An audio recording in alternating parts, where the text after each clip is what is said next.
नमस्कार, मैं आर्यन सिंह। आप देख रहे हैं न्यूज डंका। न्यूज डंका में आपका स्वागत है। छेड़ेंगे तो भारत भी छोड़ेगा नहीं, भारत चीन युद्ध की आहट।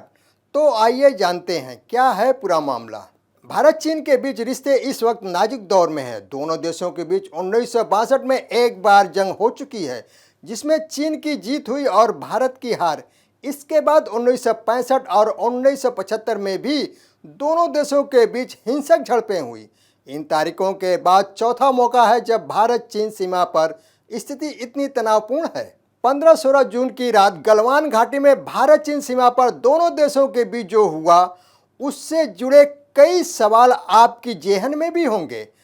इस बार चीन की करतूतों की कीमत का एहसास दिलाने की है, ताकि ड्रैगन को ताकत की भाषा में ही समझाया जाए। अगर जब सरहद पर छेड़ेंगे तो भारत भी छोड़ेगा नहीं।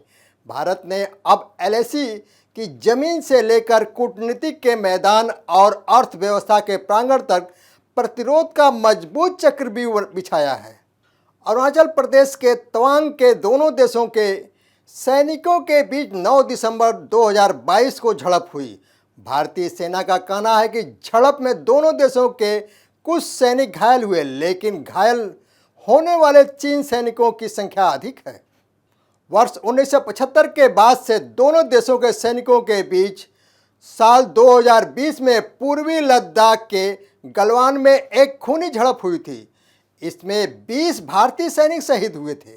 इसके बाद चीन ने पूर्वी लद्दाख की पेंगोंग झील में अपनी गश्ती नौकाओं की तैनाती बढ़ाया। यह इलाका लद्दाख में वास्तविक नियंत्रण रेखा के पास है। इससे पहले भी खबर आई थी कि वास्तविक नियंत्रण रेखा यानी एलएसी पर दोनों देश अपने सैनिकों की मौजूदगी बढ़ा रहे हैं। उस समय भारत ने कहा था कि अक्साई चीन में स्थित गलवान घाटी के किनारे चीन सेना के कुछ टेंट देखे गए। इसके बाद भारत ने भी वहां फौज की तैनाती कर दी। चीन का आरोप है कि गलवान घाटी के पास रक्षा संबंधित गैर कानूनी निर्माण कर रहा है, लेकिन भारत और चीन अलग अलग इलाकों में इस तरह के विवादों में आखिर क्यों उलझ जाते हैं। भारत चीन के साथ 3488 किलोमीटर लंबी सीमा साझा करता है। ये सीमा जम्मू कश्मीर, हिमाचल प्रदेश, उत्तराखंड, सिक्किम और अरुणाचल प्रदेश से होकर गुजरती है। ये सरहद 3 सेक्टरों में बटी हुई है। पश्चिमी सेक्टर यानी जम्मू कश्मीर, मिडिल सेक्टर यानी हिमाचल प्रदेश और उत्तराखंड, और पूर्वी सेक्टर यानी सिक्किम और अरुणाचल प्रदेश। दोनों देशों के बीच अब तक पूरी तरह से सीमांकन नहीं हुआ है, क्योंकि कई इलाकों के बारे में दोनों देशों के मतभेद हैं।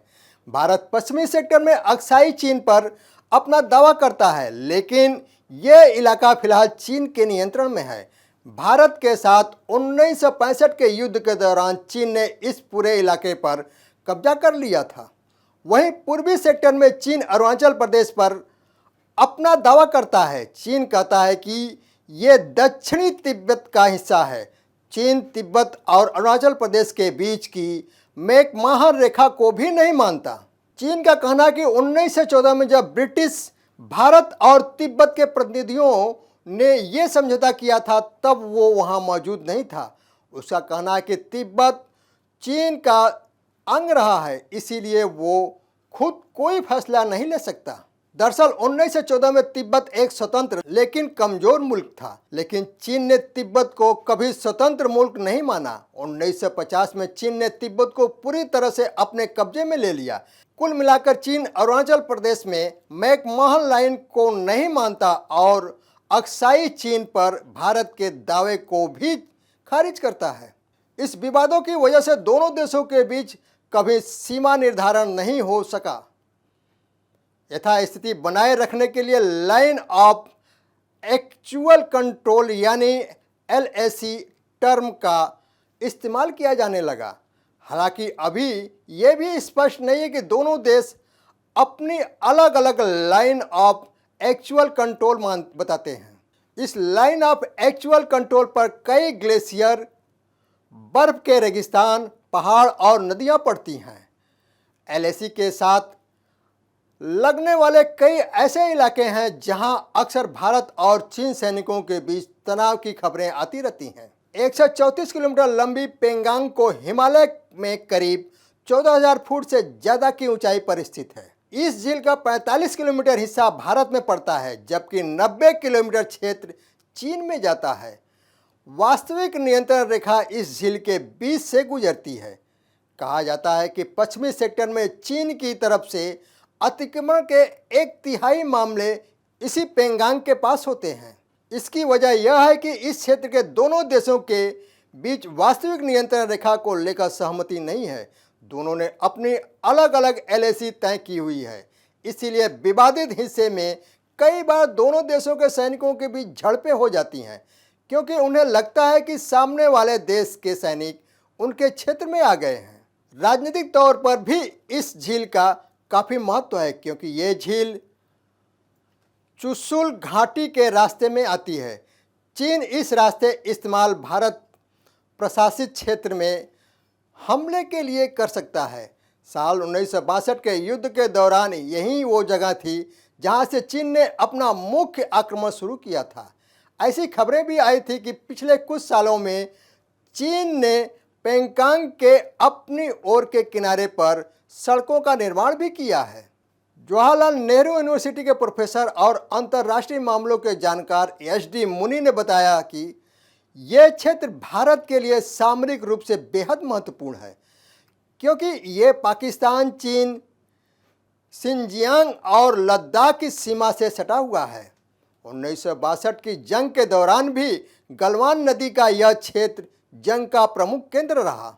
एच.डी. मुनी बताते हैं कि चीन गलवान घाटी में भारत के निर्माण को गैर कानूनी इसीलिए कहता रहा है क्योंकि भारत चीन के बीच एक समझौता हुआ है कि एलएसी को मानेंगे और उसमें नए निर्माण नहीं करेंगे। लेकिन चीन वहां पहले से ही जरूरी सैन्य निर्माण कर चुका है और अब वो मौजूदा स्थिति बनाए रखने की बात करता है। अपनी स्थिति मजबूत करने के लिए अब भारत भी वहां पर सामरिक निर्माण करना चाहता है। वर्ष 2017 में डोकलाम को लेकर भारत चीन के बीच काफ़ी विवाद हुआ, जो 70 से 80 दिन तक चला। फिर बातचीत से सुलझा। मामला तब शुरू हुआ था जब भारत ने अटारी क्षेत्र डोकलाम में चीन के सड़क बनाने की कोशिश का विरोध किया। वैसे तो डोकलाम और चीन भूटान के बीच का विवाद है, लेकिन यह इलाका सिक्किम बॉर्डर के नज़दीक ही पड़ता है। दरअसल ये ट्राई जंक्शन पॉइंट है, यानी भारत, चीन और भूटान तीनों की ही सीमाएं यहाँ मिलती हैं। यही वजह है कि सारा इलाका भारत के लिए सामरिक रूप से भी अहम है। अगर चीन डोकलाम में सड़क बना लेता है तो भारत की चिकन नेक खतरे में पड़ सकती है। चिकन नेक उस 20 किलोमीटर चौड़े इलाके को कहते हैं जो दक्षिण में बांग्लादेश और उत्तर भूटान की सीमा के बीच है। यही जगह भारत को पूर्वोत्तर भारत में जोड़ता है।